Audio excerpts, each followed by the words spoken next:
Satu hadis qudsi dikatakan, hei manusia, janganlah kamu sibuk mencaci raja-raja, karena hati raja-raja itu di tanganku, kata Allah. Sibuklah kamu dengan aku, sibuklah kamu dengan taat kepada aku, maka aku akan jadikan hati raja-raja sayang kepada kamu.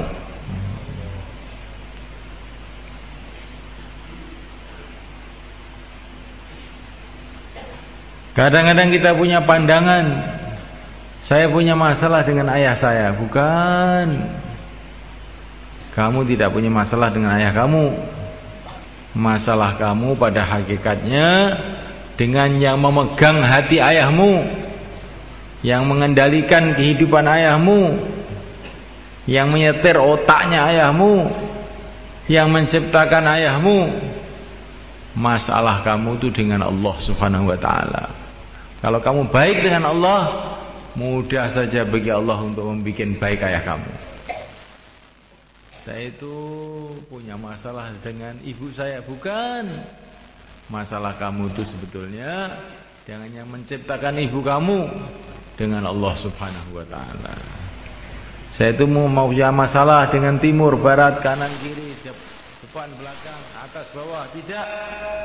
Kamu itu masalahnya dengan yang menciptakan atas, bawah, kanan, kiri, timur, barat, yang menciptakan seluruh makhluk, yang mengendalikan seluruh makhluk, dengan Allah Subhanahu wa ta'ala. Maka yang mulia baginda Muhammad SAW mengatakan, man aslaha ma bainahu wa bainallah, aslahallahu ma bainahu wa bainan nas. Barang siapa memperbaiki urusan antara dia dengan Allah, maka Allah akan memperbaiki urusan dia dengan manusia.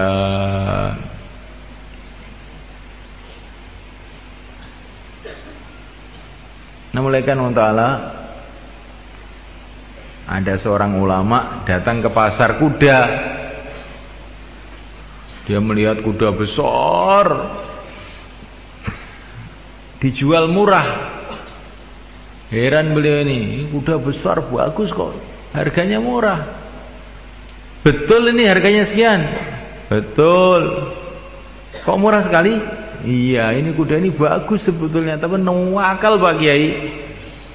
Nakalnya setengah mati nih. Kalau dinaiki mesti menjatuhkan yang naik itu. Maka saya jual murah lah. Berapa? Sudah sak maunya Pak Kiai, terserah. Saya sudah pusing mikirkan kuda ini.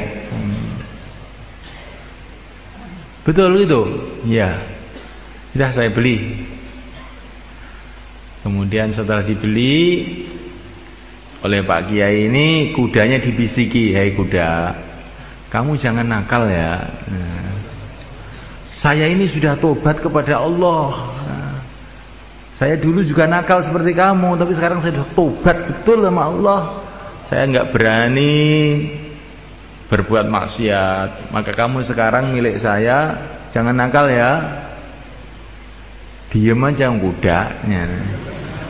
Tapi Allah kasih faham sama kuda ini. Setelah itu ditunggangi sama Pak Kiai kemana-mana itu nurut aja, nggak pernah nakal lagi.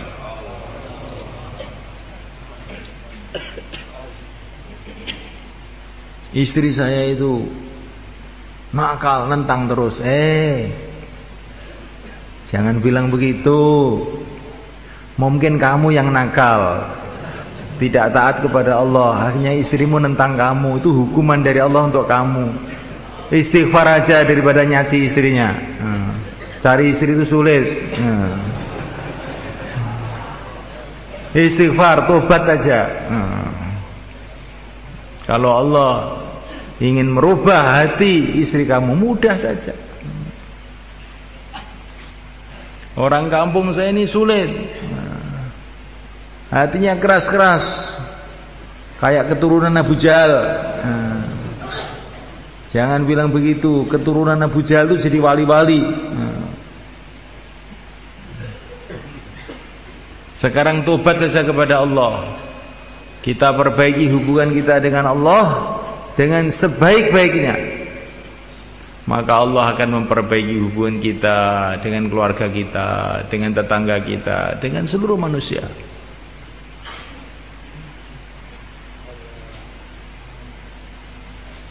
Tetapi sebelum Allah kasih itu diuji dulu. Yang mulia baginda Muhammad SAW dakwah di Mekah 10 tahun lebih, itu kesusahan saja. Pergi ke Taif, tambah keras lagi orang Taif. Notok sudah. Ila man takiluni ila qaribin malaktahu amri am ila ba'idin yatajahhamuni. Sampai Nabi itu sudah betul-betul terasa notok, buntu jalan. Mau kemana saya? Orang Mekah, kerabat-kerabat saya, sikapnya begitu sangat buruk. Yang jauh orang Taif, sikapnya juga lebih buruk lagi. Illam yakun bika alayya ghadab fala ubali. Ya Allah, asalkan engkau tidak marah kepada aku tidak peduli. Orang iman itu begitu. Asalkan Allah tidak marah, tidak peduli. Pulanglah yang mulia baginda Muhammad SAW dari Taif sampai di Mekah, diangkat ke langit, Isra Mi'raj. Seolah-olah Allah memberikan ketenangan kepada nabinya, memberikan hiburan kepada nabinya. Orang-orang bumi tidak mau menerima kamu Muhammad. Oh, makhluk-makhluk langit semua menyambut kamu. Para nabi-nabi, para malaikat semua sedang menunggu kamu di langit. Ayo pergi ke langit. Dikirim buruk naik ke langit bersama Jibril alaihissalam dari Masjidil Haram ke Masjidil Aqsa. Setelah sampai di Masjidil Aqsa, maka di sana oleh Allah ditampakkan tangga indah sekali. Kamu naik tangga di sini bersama Jibril, naik ke langit. Tangga naik ke langit itu adanya di Masjidil Aqsa sana. Dan semua orang yang beriman, kalau nanti mati dalam keadaan iman, nyawanya itu akan naik ke langit melalui tangga Isra Mi'raj itu. Kamu nanti akan melihat sendiri. Wow, ini toh. Maka kata Nabi, orang mati itu biasanya matanya melotot gitu, karena itu terkejut melihat tangga tadi. Kok indah sekali. Bukan seperti tangga-tangga yang di Temboro, yang di Cina, Belanda. Bukan, tangga yang indah sekali. Naik ke situ, sampai ke langit. Pengen tahu? Kamu mati dulu.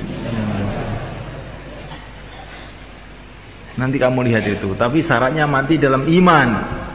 Kalau tidak mati dalam iman, tidak akan melihat tangga itu. Dia ambles ke sana, ke bawah, bukan naik ke langit.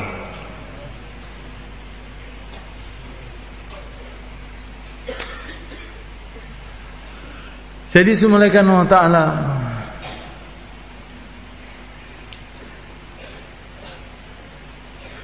Nabi dakwah sekian lama di Makkah, terus kesulitan-kesulitan, akhirnya oleh Allah diangkat ke langit.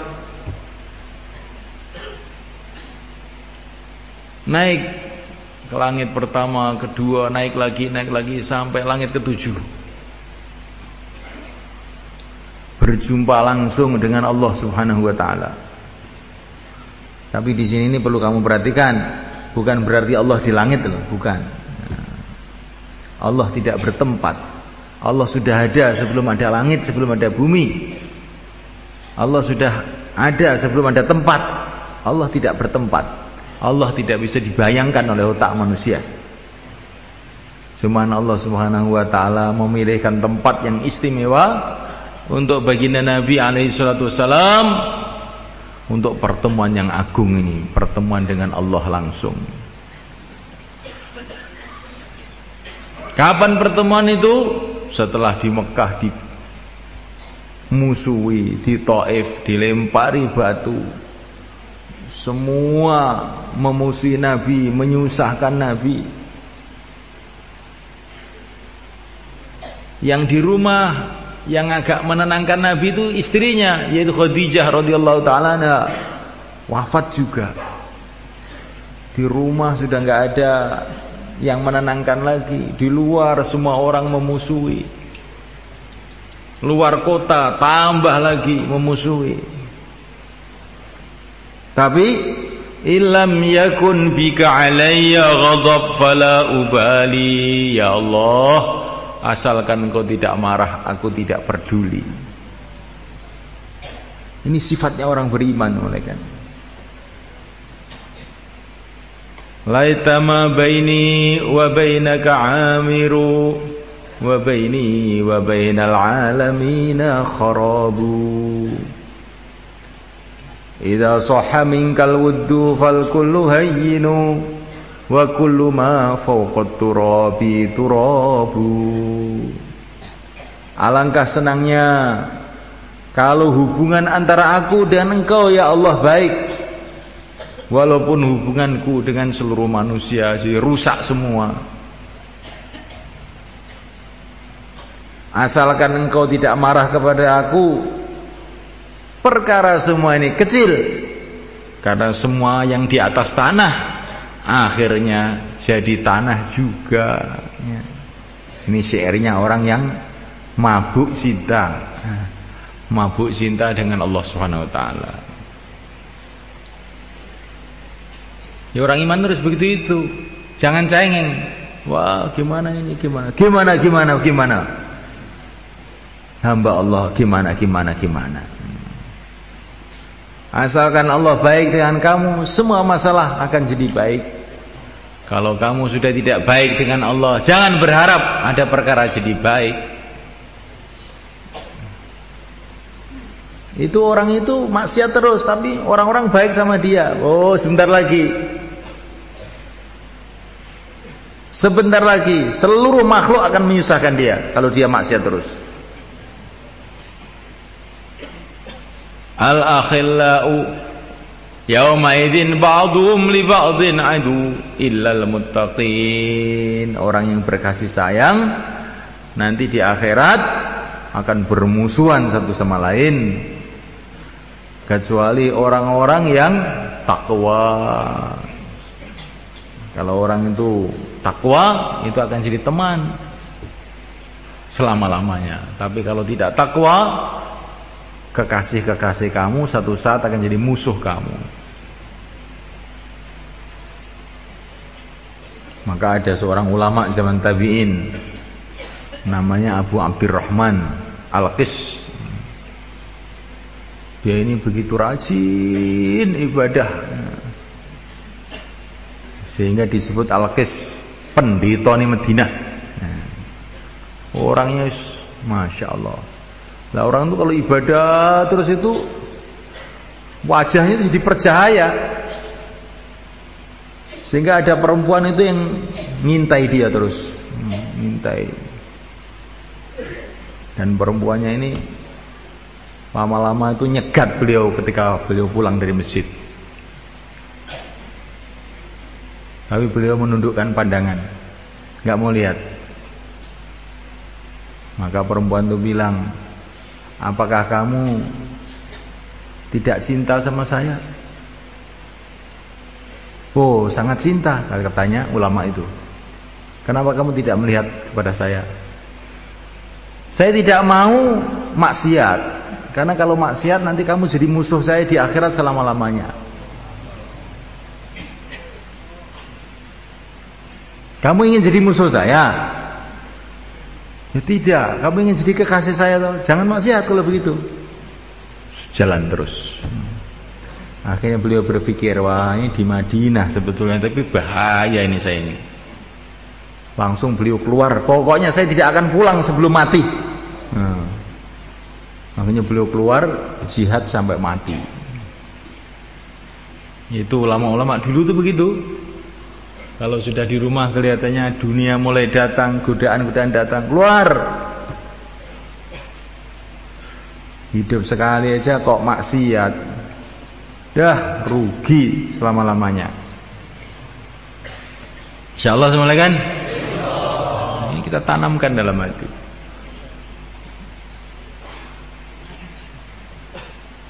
Nah, mulai karena Allah Ta'ala ketika Nabi diangkat ke langit, berjumpa langsung dengan Allah, berjumpa dengan para Nabi, para Rasul, melihat surga, melihat neraka langsung. Kemudian Nabi turun lagi ke Mekah. Tidak lama kemudian orang-orang Madinah pada masuk Islam. Tidak lama kemudian orang Mekah pun masuk Islam. Tidak lama kemudian orang Taif pun masuk Islam. Tidak lama kemudian dari berbagai arah, timur, barat, kanan, kiri, berbondong-bondong orang masuk Islam.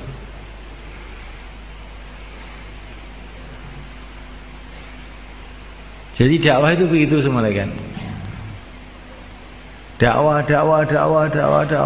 kesulitan sampai ruhani kita itu naik. Tawajuh kepada Allah total. Nanti kalau sudah begitu, tiba-tiba hidayah datang ke di mana-mana. Orang-orang datang dari mana-mana. Maka kita sabar. Insyaallah malaikat. Senantiasa kita bicarakan, kita dengarkan, kita renungi, betul-betul makhluk tidak kuasa. Yang kuasa hanya Allah. Sehingga kalau ada masalah apa-apa, kita bisa mengucapkan seperti ucapan Nabiullah Ibrahim, hasbunallah wa ni'mal wakil. Cukup Allah, dialah Allah sebaik-baiknya yang diserai segala urusan. Senantiasa kita bicarakan, kita dengarkan, kita renungi bahwa yang kuasa Allah. Hanya Allah, hanya Allah, hanya Allah yang berkuasa. Sehingga kalau ada masalah, kita bisa mengucapkan seperti perkataan Nabi Musa, inna ma'ya rabbi, Tuhanku bersamaku. Ya begitu itu. Senantiasa kita sampaikan, kita dengarkan, kita renungi, dan kita doa kepada Allah agar Allah memberikan kepada kita hakikat yakin.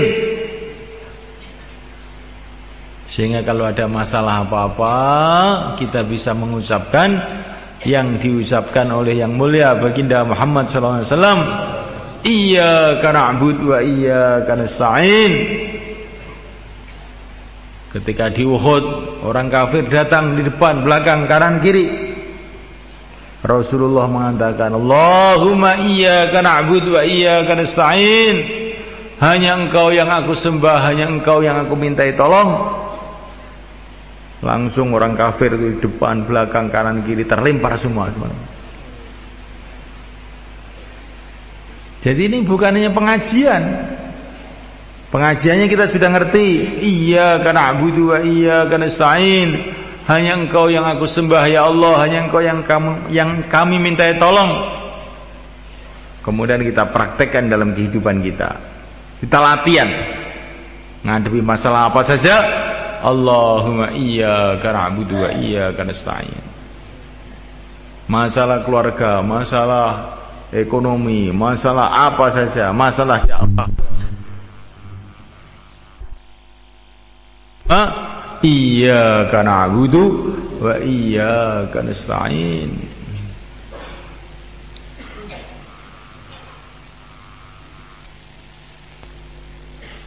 Iman itu semulaikan Namanya hati itu kata Imam Ghazali perlu latihan. Seperti kalau tangan itu dilatih, latih jurus, 1000 kali, 2000, 5000, 3 tahun, 4 tahun, akhirnya lama-lama kuat. Balok es sekian, brol gitu.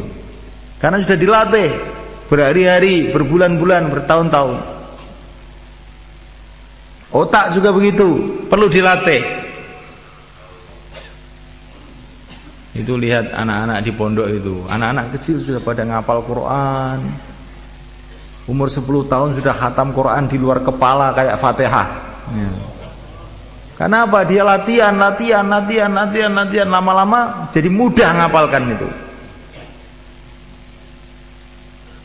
Begitu juga iman ya malaikat. Kalau kita menghadapi apa-apa, Allahumma iyyaka na'budu wa iyyaka nasta'in.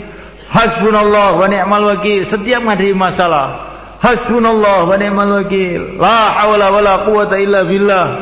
Tidak ada usaha, tidak ada kekuatan kecuali dengan pertolongan Allah. Lama-lama hati kita jadi kuat. Lama-lama hati kita jadi kuat, iman kita jadi lurus. Akhirnya kita punya sifat, namanya sifat tawakal, bergantung kepada Allah. Kalau orang itu sudah punya sifat begitu, oh masalah apa saja dadal, selesai. Wa may yatawakkal 'ala Allah fa huwa hasbuh. Barang saya punya sifat tawakal, bergantung hanya kepada Allah, Allah akan cukupi seluruh urusannya. Maka Nabi Ibrahim itu kena masalah-masalah. Ayahnya marah, masyarakatnya marah, rajanya marah, tentara-tentara marah. Apa yang beliau buat? Tambah beliau kuatkan bergantungnya kepada Allah. Hasbunallah, cukup Allah. Akhirnya datang pertolongan Allah.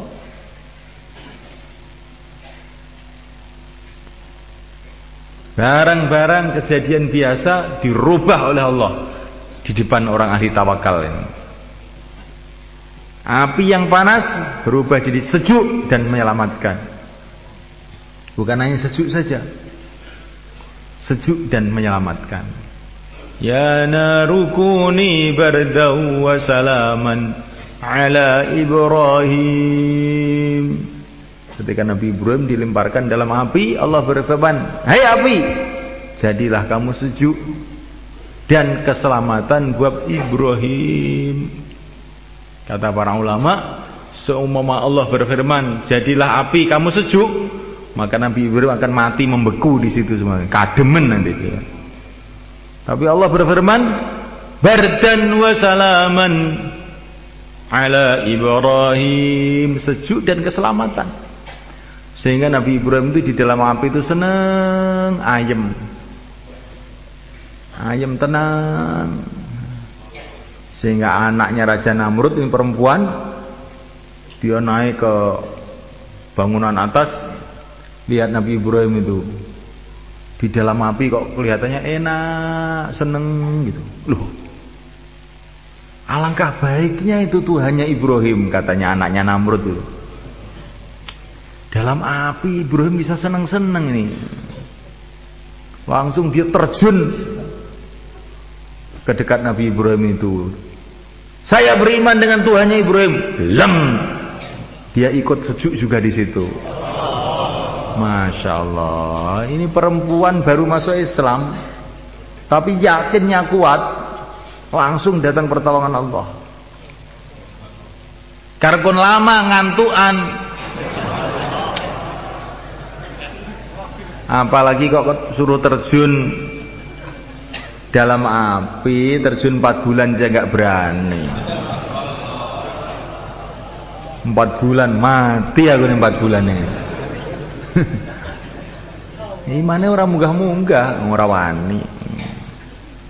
Kayak anaknya Namrud tuh. Anaknya Namrud ini, loh, kok Tuhannya Ibrahim itu kok bagus sekali. Ibrahim bisa enak di situ. Dah saya ikut, saya beriman dengan Tuhannya Ibrahim. Leng, langsung malah ikut di situ dengan Nabi Ibrahim, adem dalam api.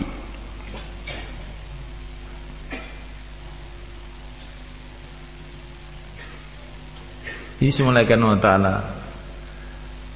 Ahli ngomong sudah banyak sekarang itu, ahli yakin yang sedikit. Bagaimana supaya mendapatkan yakin ini? Kata Maulana Yusuf, walau ketika istimewa di Pakistan, yang datang berjuta-juta datang, bikinkan kemah kurang lagi, bikinkan kemah kurang lagi. Ini sekarang lagi istimewa ini di Pekanbaru, di Lampung, di mana-mana istimewa. Terakhir di Cikampek. Alhamdulillah cukup banyak yang datang. Tapi kata saya Yusuf, walaupun berjuta-juta orang datang untuk memperjuangkan agama, kalau tidak ada orang ahlul yakin, nggak akan ada keberhasilan. Keberhasilan perjuangan agama ini kalau ada orang-orang ahlul yakin di situ. Dan yakin itu akan datang dalam hati kita dengan pemberian Allah. Maka kita minta sama Allah. Usahanya kalau orang itu mujahadah dengan istiqomah, maka akan timbul yakin. Pertama doa, kedua kali mau mujahadah, berjuang mengikuti Rasulullah SAW.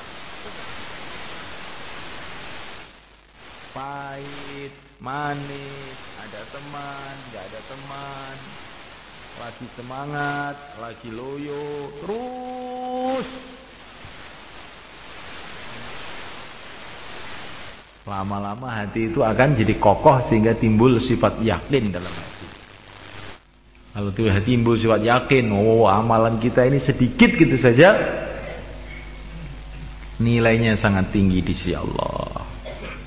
Doa kita pendek gitu saja, nilainya sudah sangat tinggi di sisi Allah. Kayak Ala ibn al-Hadrami, seorang sahabat berjalan di depannya lautan, doanya pendek aja. Ya Aliyu ya Azim, ya Halimu ya Alim, ajisni, kata beliau. Ya Aliyu ya Azim, ya Halimu ya Alim, ya Allah seberangkan aku. Maka beliau berjalan di atas lautan dengan temannya beribu-ribu itu sampai ke Bahrain sana.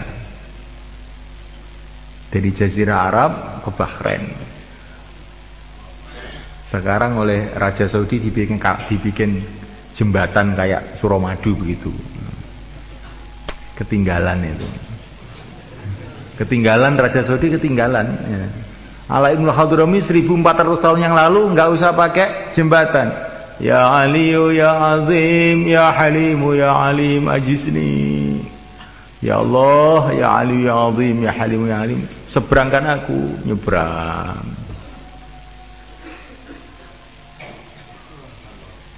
Ada musuh datang di seberang kali, kalinya kering. Di sini Ala ibn al-Hadrami dengan teman-temannya, musuh banyak datang. Ya Aliyu ya Azim, ya Halimu ya Alim, cegahlah mereka ya Allah. Tahu-tahu hujan deras, kalinya banjir, musuhnya nggak bisa lewat, cuman pelungu. Ya. Bisa melihat tapi nggak bisa nyerang. Doanya satu saja untuk nyebrang lautan, ya Aliyu ya Azim, ya Halimu ya Alim. Untuk mendatangkan hujan itu juga doanya satu aja.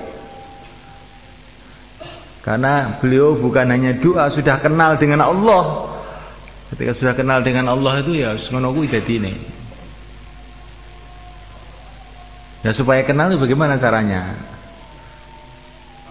Bagaimana caranya? Kita mengenal. Supaya kenal bagaimana? Kita mengenal dengan dakwah, dengan taklim, dengan ibadah, dengan doa. Lama-lama nanti Allah buka jalan berkenalan dengan Allah. Karena kita tiap hari itu sibuk dengan manusia, akhirnya kenal dengan manusia. Tiap hari sibuk berhubungan dengan Pak Lurah, akhirnya kenal dengan Pak Lurah. Tiap hari sibuk dengan Pak Bupati, kenal Pak Bupati. Kalau tiap hari sibuk dengan Allah, akhirnya kenal Allah.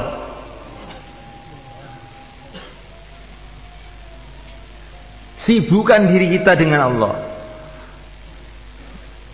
Maksudnya bagaimana? Sibuk mengingati Allah, sibuk menjalankan perintah Allah, sibuk menjauhi larangan Allah, sibuk menjalankan dakwah mengajak manusia kepada Allah. Sibuk dengan Allah.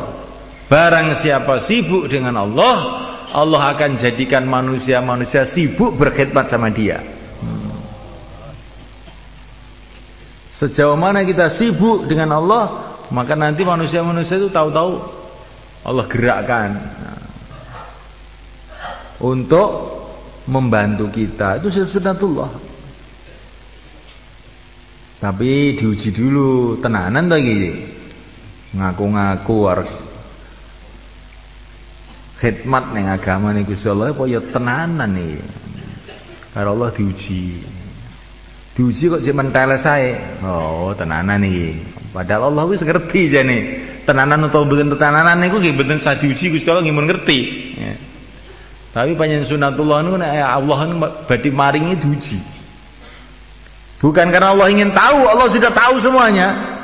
Tapi itulah aturan Allah. Nah, kalau mau ngasih nguji dulu, diuji. Nek ketok tenanan ya wis diwehi.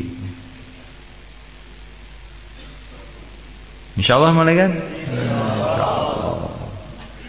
Allah menjadikan semua perkara ini mudah, sangat mudah juga bisa. Allah menjadikan sangat sulit juga bisa. Tapi Allah memberikan ujian-ujian kepada manusia ini agar mereka tambah mulia di sisi Allah, tambah banyak pahalanya, tambah tinggi derajatnya di surga Allah. Allah menjadikan mudah, bisa. Allah menjadikan kita seperti malaikat, nggak pernah sakit, nggak pernah mumet, nggak pernah pusing, nggak pernah pegel-pegel linu, sehat terus. Allah bisa. Allah jadikan kamu sakit, pegel linu, ngeri-ngerien, ngantuk. Karena Allah ingin menguji kamu itu. Kemana kamu itu? Ingin akhirat itu ngomong kosong beneran. Walanabluwannakum. Allah menguji kamu. Dunia ini dijadikan oleh Allah untuk tempat ujian. Kalau diuji kok terus saja, akhirnya Allah didatangkan barokah-barokah, kebaikan-kebaikan.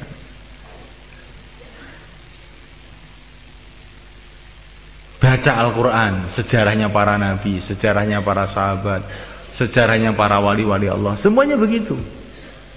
Diuji dulu, kalau terus istiqomah, kemudian datang kemudahan-kemudahan dari segala arah. Wabasyiris sabirin, berikanlah kabar gembira untuk orang-orang yang sabar. Sabar itu bagaimana? Dalam kondisi apapun tetap istiqomah, itu namanya sabar. Istiqomah amalnya, istiqomah akhlaknya, istiqomah bergantungnya kepada Allah. Istiqomah amal, dijaga seluruh amalan. Dakwahnya, ibadahnya, ta'limnya, zikirnya, semuanya. Insyaallah kita niatkan semuanya. Istiqomah akhlaknya. Seperti Rasulullah di Taif itu istiqomah akhlak namanya semuanya. Sudah dilempari batu, diusir, dihinakan, tetap saja sayang kepada umat. Ketika malaikat pun dikirim oleh Allah untuk menghancurkan orang Taif, Nabi mengatakan jangan. Kalau mereka tidak mau masuk Islam, saya berharap ada anak cucunya yang masuk Islam. Istiqomah akhlak ini.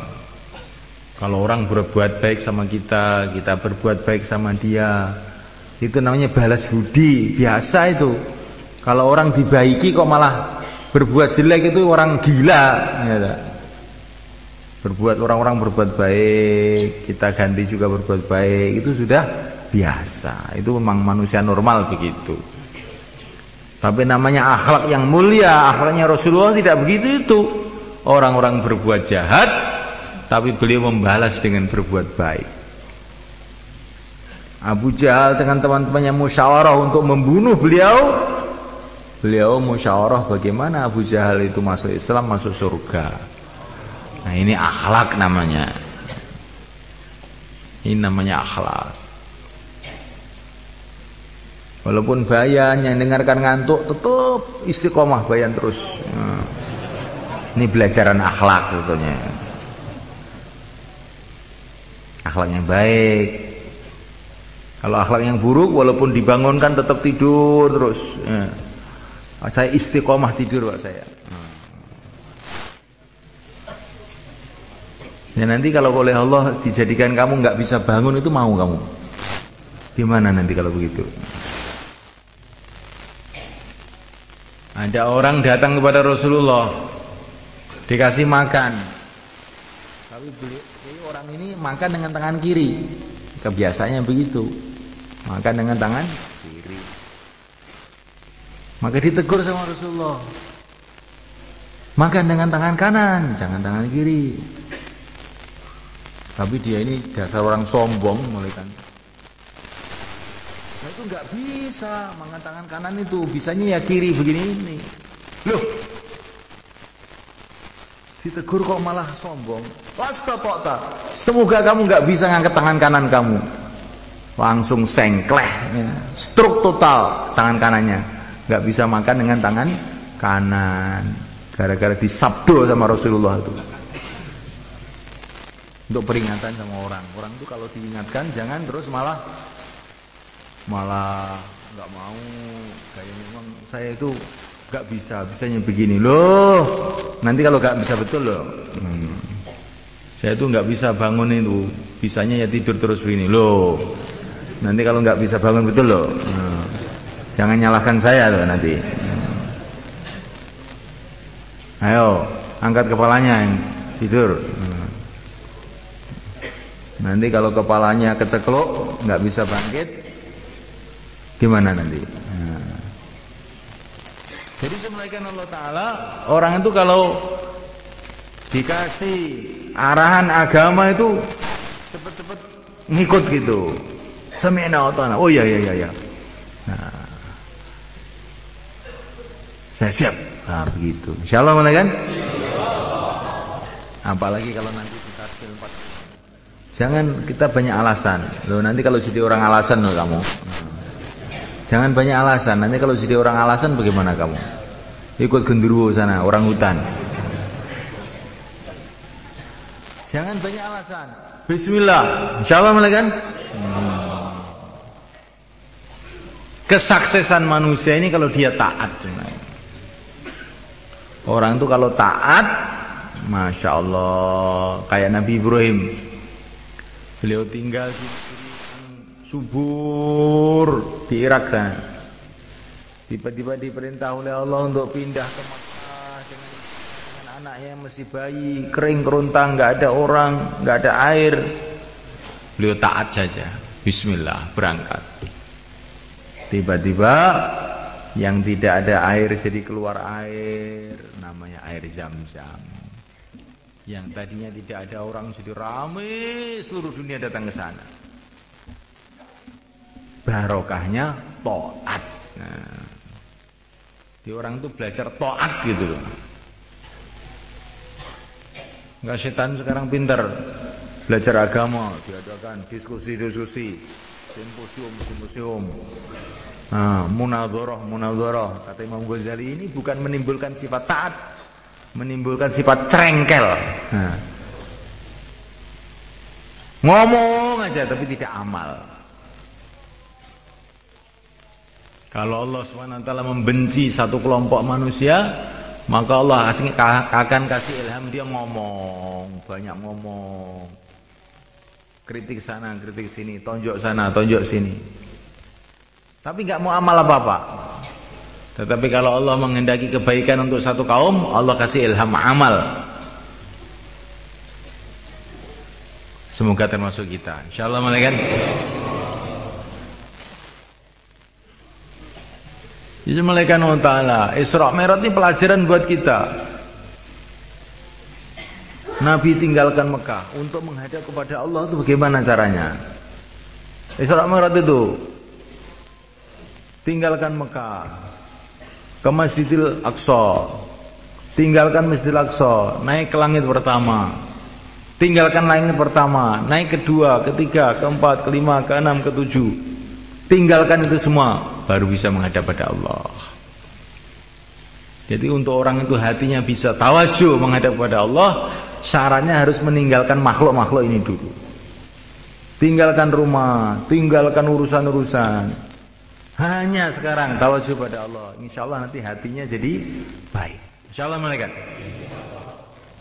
Tidak seterusnya, Isra Mi'raj itu tidak lama, semalam aja.